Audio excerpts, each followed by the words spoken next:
Queridas irmãs, queridos irmãos, que alegria retornar a esta casa, numa data tão importante como a data de Natal. Nós estávamos aqui ouvindo a música e eu me lembrava o mês de setembro, quando nós íamos para Uberaba. Era o mês que o Chico recebia uma mensagem de Natal. Era um mês de muita alegria, era um mês que tocava as portas de nosso coração. Chico Xavier dizia que ele tinha dois compromissos com a espiritualidade: receber a mensagem de Natal e receber a mensagem do Dia das Mães. O Natal é uma data mágica. O Natal nos contagia. Parece, como a nossa irmã Neuza nos disse, Jesus se aproxima de nós. Reparem que nós ficamos mais fraternos, mais amorosos. Ficamos ávidos a um convite que nos é feito para doar uma cesta básica, um gênero alimentício. Quando nós somos convidados a doar um brinquedo a uma criança, o nosso coração parece que se envolve numa atmosfera. Certa feita, o pai de Chico Xavier, percebendo que Chico falava tanto de Jesus, lhe perguntou: Chico, como chama Jesus no mundo espiritual? E perguntou o pai do Chico ao Chico. E o Chico diz: papai, penso eu que Jesus é conhecido pelo nome de alegria. Porque toda pessoa que recebe um benefício em nome dele, fica vendo Jesus com alegria. E hoje, nós vamos tentar falar um pouco da alegria do Natal.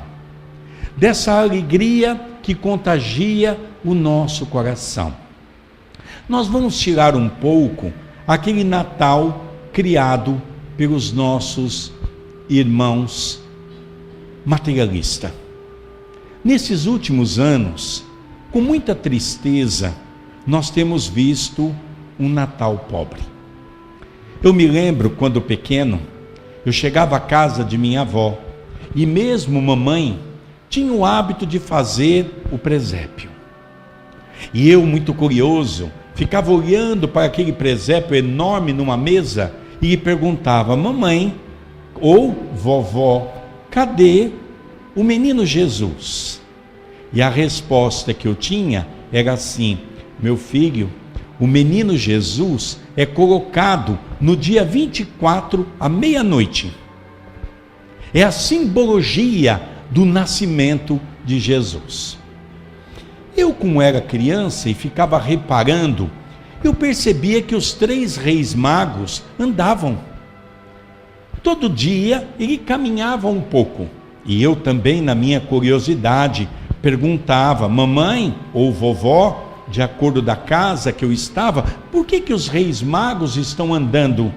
Ah, porque eles vieram do Oriente. E eles vieram para visitar o menino Jesus. Há uma estrela guia que está orientando eles aonde vai nascer o Filho de Deus. E quando nascer, a estrela vai parar ao alto e eles vão saber a indicação da onde que nasceu o Filho de Deus. E quando chegava o Natal, logo em seguida estavam os 3 reis magos numa visita tão simbólica, tão singela, levando alguns presentes, levando alguma coisa que pudesse acalentar aquele homem, que seria o homem mais importante do nosso planeta. Quando Allan Kardec, na questão 625, do Livro dos Espíritos, pergunta qual é o guia e o modelo mais perfeito que Deus concedeu ao homem à terra, os Espíritos respondem: vede Jesus.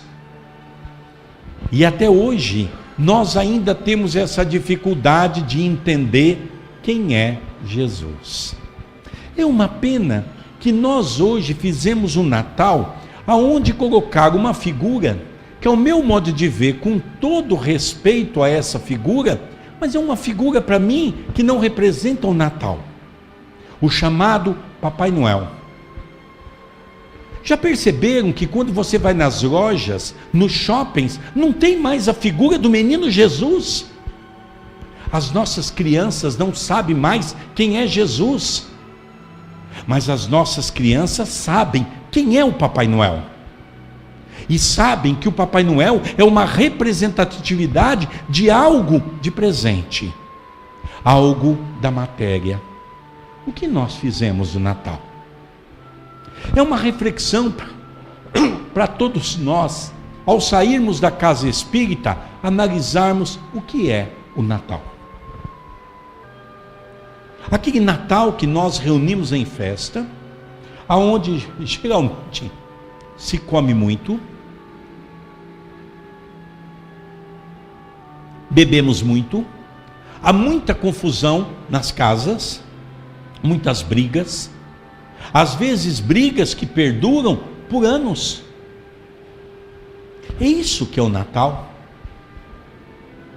Uma vez perguntado ao Chico: Chico, Jesus nasceu no dia 25 de dezembro? E o Chico deu uma resposta magnífica. Chico disse: uma inverdade não duraria tanto tempo. Então nós começamos a perceber que o Natal, para nós que batemos no peito e dizemos que somos cristãos, tem um novo viés, tem uma nova forma de ser. Deva ser um novo momento em nossa vida. Devemos sim nos reunir em família? Devemos ter o nosso almoço, a nossa janta, a nossa ceia? Perfeitamente. Mas é uma pena que nós comemoramos o aniversário de Jesus sem sequer lembrarmos de Jesus. Como é que pode isso? Vou fazer aqui um teste com todos vocês. Imagine você que no dia 25 de dezembro é o seu aniversário. Imagine você que nesse dia convidou-se os parentes, os amigos, porque vai ter muita comida, vai ter muita bebida. As pessoas até chegam com algum presente, mal te entregam, mas estão loucas para entrar na casa, para ver o que tem para comer, o que tem para beber. Poucos até te cumprimentam, poucos até notam a tua presença. Acabou aquela festa, todos vão embora, você ficou com alguns presentes que você nem sabe de quem ganhou, e depois você começa a pensar: como é que você se sentiria nessa situação? Como será que, se eu me colocar no lugar de Jesus, como é que Jesus se sente nessa situação? Será que Jesus fica alegre pelo nosso comportamento? Será que Jesus se agrada com a nossa maneira de ser? Será que nós realmente estamos sendo cristãos nessa data? Nós podemos comemorar uma data qualquer, como um santo que se representa, o Papai Noel. Como é que é o nome do santo? Santo Nicolau. Eu estou aqui com uma amiga nossa, que é da França, tem passando aqui uns dias, e eu conheci a Jasmine, eu e minha esposa, exatamente num congresso na Bélgica. Eu achei magnífico o Natal dos belgas. Porque lá, durante a época do Natal, é o presépio em todo lugar. e depois se tem o Papai Noel, e a entrega do presente é no dia do São Nicolau, que é o mais justo, é a maneira melhor de respeitar Jesus, de respeitar aquele que nós falamos ser seguidores. Quantos de nós que nos reunimos em torno de uma mesa e antes de começar a beber e comer, vamos fazer uma prece, vamos fazer o culto do Evangelho no lar, convidando Jesus para entrar na nossa casa. Vocês acham mesmo que do jeito que a gente faz, Jesus está na nossa casa? A gente sequer lembra dele, a gente pouco fala nele. E é uma coisa interessante, não é? Eu trabalhei uns 12, 13 anos numa clínica de recuperação de jovens dependente químico e alcoólico. Eu aprendi muito nessa clínica. E eu aprendi, principalmente com jovens, uma coisa interessante. Existem algumas datas, ao longo dos anos, que são datas terríveis para os jovens que consomem droga. E entre as datas mais terrível, chama-se Natal. Porque parece que o Natal é uma data liberada. Hoje pode. Quem é que já não ouviu essa frase? Ah, deixa beber um pouco, hoje pode. E nós que trabalhamos com dependentes alcoólicos ou drogaditas, nós sabemos que quem segue os 12 passos, sabe qual é o primeiro. Nunca tome o primeiro gole, que é exatamente o caminho para uma nova internação. E às vezes nós, os pais, os tios, os avós, parece que não refletimos o que é essa data. Não temos uma visão global do que vem a ser esse momento, que é um momento importantíssimo. Porque o culto do Evangelho no lar é um momento que, primeiro, nós vamos convidar o nosso anjo da guarda para se aproximar de nós. É o primeiro ato. O segundo, os amigos espirituais que auxiliam aquele lar.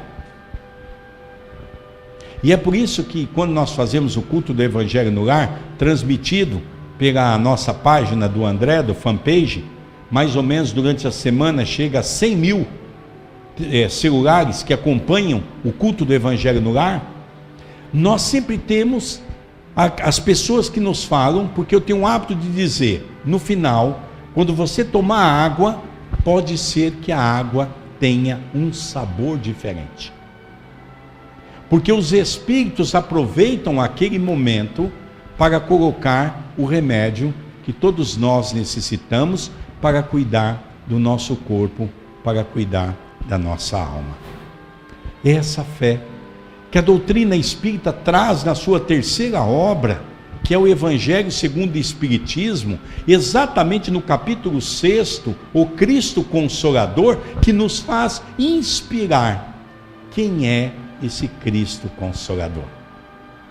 E eu acho tão bonito, nós conhecemos os bastidores dessa obra, porque quando eu estudo o Evangelho, eu percebo que quase todos os capítulos que se compõem, 28 capítulos, tem a primeira parte, que é escrita por Kardec. Ele vai buscar algumas mensagens de Jesus, algumas colocações que ele julga ser importante, e depois tem instruções dos Espíritos. Nós vamos encontrar 4 mensagens, assinadas pelo Espírito de verdade. E é interessante nós fazermos aqui uma análise. Muitas pessoas têm perguntado se o Espiritismo tem um respaldo bíblico para afirmar se Jesus deixou alguma mensagem para nós. E nós vamos relembrar que Kardec, nesse capítulo, traz uma mensagem de João. Vamos relembrar que João é aquele jovenzinho, um dos mais jovens que acompanhava Jesus. Jesus gostava tanto de João, que vocês vão se lembrar, quando ele está no Gólgota, ele olha para baixo e vê que João estava ao lado de sua mãe. E ele de cima olha e diz: João, eis aí tua mãe. Mãe, eis aí o teu filho.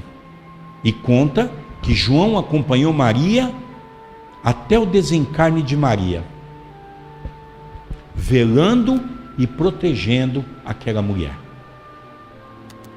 E é João que num determinado momento, num átimo de bondade, escuta as palavras de Jesus e realmente consegue captar essa mensagem do fundo da alma de Jesus. Se vós me amais, guardais os meus mandamentos. Eu rogarei a Deus, o nosso Pai. Ele vos enviará um outro Consolador. Dirás tudo o que eu já vos tenho dito e muito mais. Identificarás em vosso meio como o Espírito de verdade. 18 séculos se passaram. E quando nós vemos aquele homem chamado Hipólito Herón de Nizar Rivaio, um grande mestre da arte de educar da França, quando depois de um ano de convite de Faustier, o teu amigo, ele aceita um convite para assistir o chamado às mesas girantes.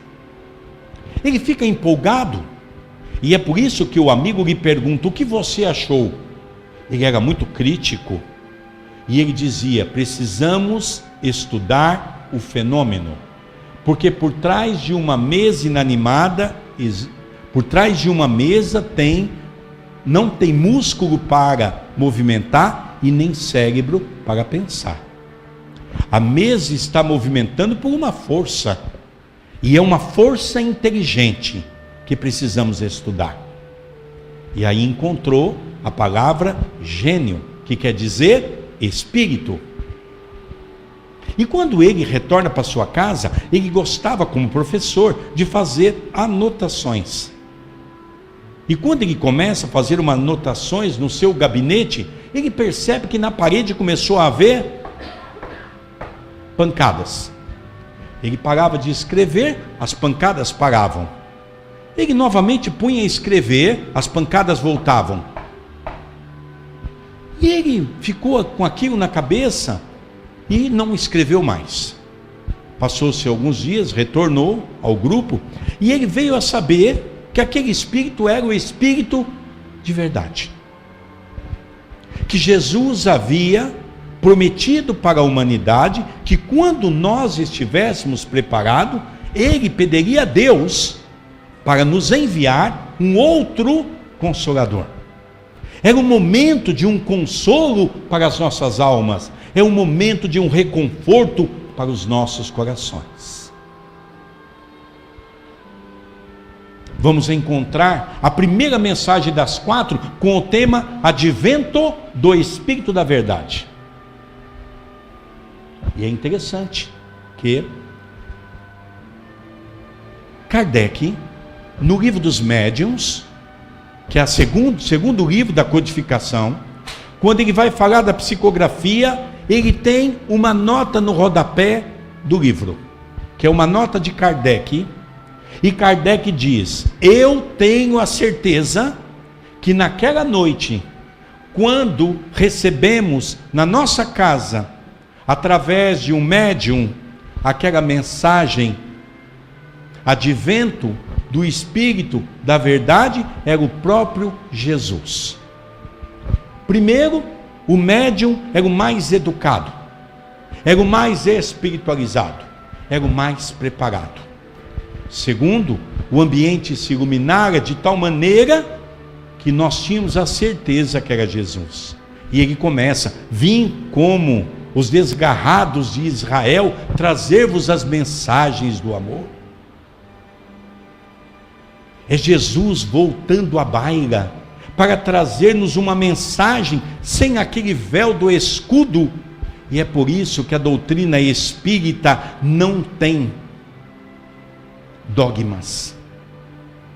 A doutrina espírita não tem nenhum dogma que possa nos fazer uma fé cega. Apesar de que, num determinado momento, Allan Kardec pergunta se a doutrina espírita teria algum dogma. E os espíritos afirmam que sim, apenas um. Porque o que é um dogma? Dogma, segundo o conceito, é um artigo de fé indiscutível. É por isso que quando nós éramos jovens, queríamos discutir com a igreja, e eles disseram, não, isso é indiscutível. Isso é coisa de Deus. A reencarnação é o único dogma que nós não colocamos sobre nenhuma discussão. Porque a reencarnação, que é o pilar que faltava para nós compreendermos uma vida e para compreendermos os problemas que cada um de nós atravessamos. Nesse mesmo capítulo, o Cristo Consolador, nós vamos perceber que 4 são os tipos mais comuns de sofrimento que nós fomos trazidos a uma casa espírita. Primeiro, as dificuldades financeiras. Como isso nos abate? A miséria. A miséria é algo muito difícil.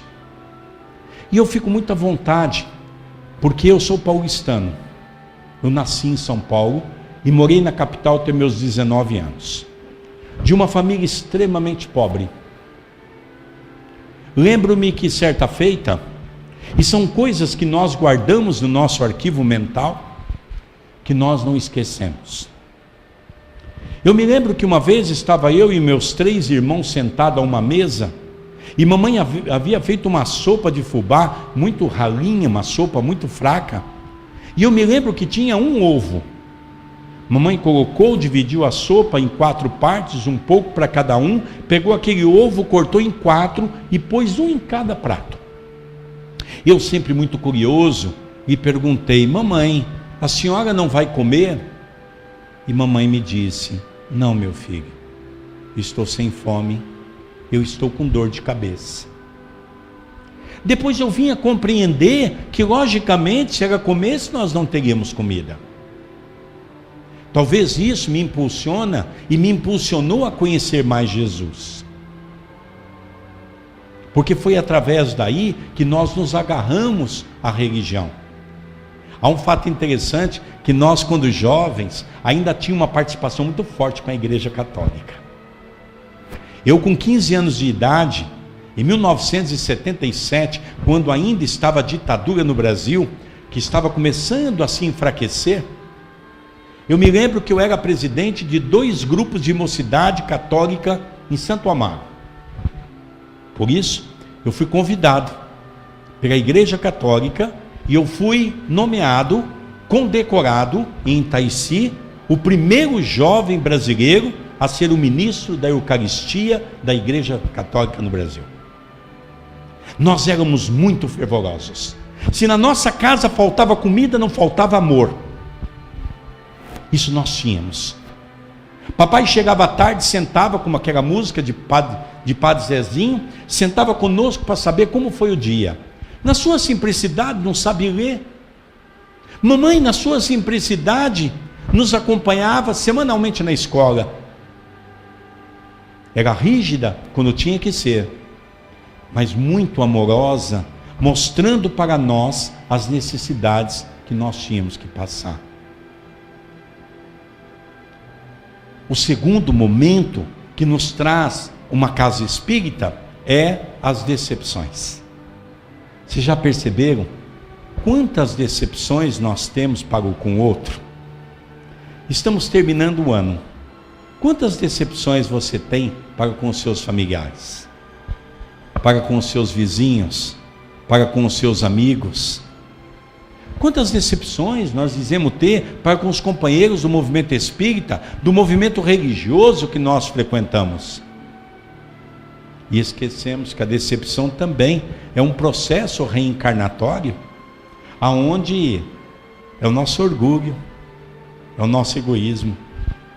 Nós somos capazes de guardar todas as decepções, mas somos incapazes de guardar as decepções que nós fazemos o outro passar. O terceiro momento de sofrimento na Terra é exatamente as dores físicas, quando a dor começa a nos envolver. Eu me lembro que eu estava em Portugal e eu conto uma história muito interessante, porque na primeira fileira tinha uma senhora muito interessante e essa senhora estava muito vidrada na palestra. Nós, os brasileiros, temos como costume ser pessoas muito alegres, muito dinâmicas, não é? E da última vez que eu estive aqui, eu contei essa história, mas o nosso Dr. Marco Antônio está pedindo para nós contarmos de novo. E aconteceu que ela ficou me olhando, e quando eu entrei no campo das doenças, essa mulher ficou com uma cara feia olhando para mim. E eu já percebi que alguma coisa ela não gostou. E eu fiquei olhando para ela olhava para mim, eu continuei a palestra, e aí ela no final levantou-se, veio e disse: olha, a palestra é muito bonita, mas o senhor fala tão bonito assim porque o senhor não tem problemas. Eu adoro quando a pessoa me desafia. Para mim é uma alegria. E eu disse: e a senhora quer disputar? E ela então pegou o peitinho, pôs para frente e disse assim: eu quero. E eu falei para o Dr. Marco Antônio: acabou a palestra, o senhor pode ir embora, porque agora vai dar uma boa briga entre nós aqui. E eu disse para ela assim: quantas doenças a senhora tem, minha senhora? Ela pegou e disse assim: 3 doenças. Eu falei: quais são? Olha, eu tenho um problema no coração. Eu digo: olha, mas isso aí, se a senhora se cuidar hoje, não é problema grave, porque a senhora precisa cuidar um pouquinho, toma os remédios, né? Não pode descuidar. Qual outro? Eu tenho um problema no estômago. Não, hoje também não mata ninguém. A senhora precisa se cuidar, não é? E o terceiro? Eu tenho um problema no meu joelho. Eu estava com uma vontade de dar uma pancadinha nela. Mas a senhora tem que emagrecer um pouco. A senhora tem que emagrecer um pouco para a senhora cuidar do joelho da senhora. O médico já falou isso. Então, só está vendo? E o senhor? Eu disse: eu acho que a senhora perdeu. Vocês conhecem coruja, não é?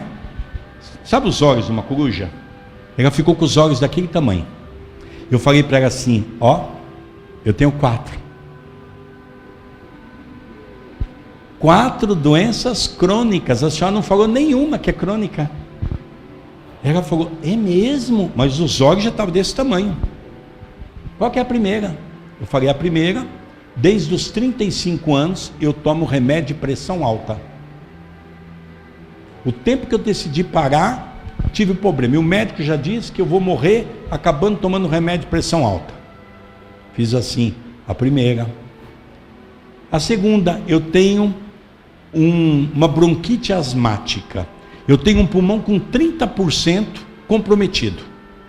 Então, de vez em quando eu tenho uns ataques, é terrível. Segunda, os olhos dela foi aumentando. Eu achei até que ia sair para fora dos olhos, assim, ia saltar, não é? Qual que é a terceira? A terceira é que eu fiquei cego do olho esquerdo e eu tive que necrosar o nervo óptico.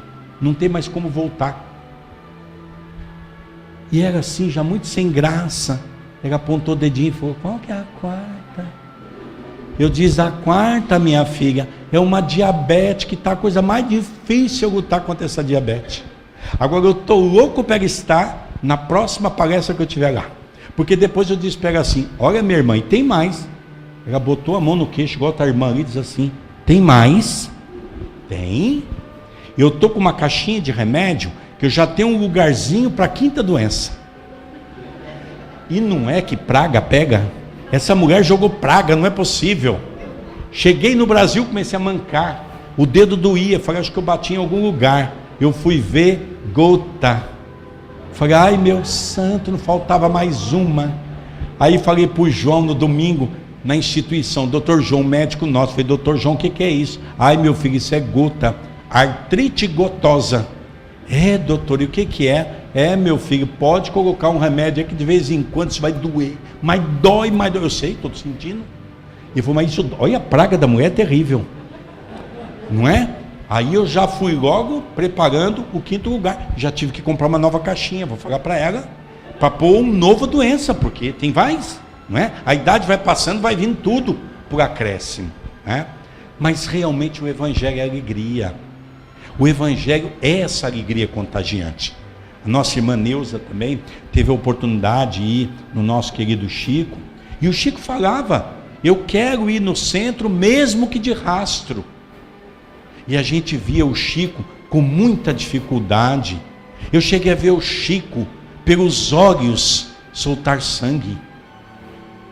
De vez em quando a gente olhava para o Chico, ele fazia uma cara assim de que estava doendo, mas ninguém percebia, já voltava ao normal com um sorriso. O Chico tinha problema no coração, tinha problema em tudo quanto é lugar. Então o Cristo nos ensina a viver com alegria. E é viver com alegria que todos nós somos convidados. Convidados a viver com essa alegria. E o Chico tinha razão. Jesus é alegria. Neuza, 40 minutos? 40 minutos, né? Até 20 para as 9. Então Jesus é alegria. Jesus é essa questão. Nós aqui, por mais doente que estejamos, nós não somos tão pobres que não podemos dar um abraço a quem está numa situação pior do que a nossa. E ao mesmo tempo, se essa é a terceira, qual é o tipo de sofrimento mais comum? A perda dos entes queridos. Nossa irmã Neuza não disse que vai ler umas mensagens daqueles que partiram para o mundo espiritual? Quanta saudade nós temos de papai, de mamãe, dos nossos avós. O Natal parece que nós ficamos, eu não digo depressivo, mas nós ficamos um pouco mais assim, envolvidos com aqueles que partiram, não é? Ficamos mais emocionados. Mas o Espiritismo nos traz uma grande vertente para as nossas almas. A morte não existe. A vida é aquilo que nós fizermos dela. Hoje eu estava gravando um programa, porque nós há 4 meses atrás, fomos convidados pelo André Marouço para fazer um novo programa na Rádio Boa Nova. É todo domingo às 6h30 da manhã, com o tema Chico Xavier, um homem chamado amor.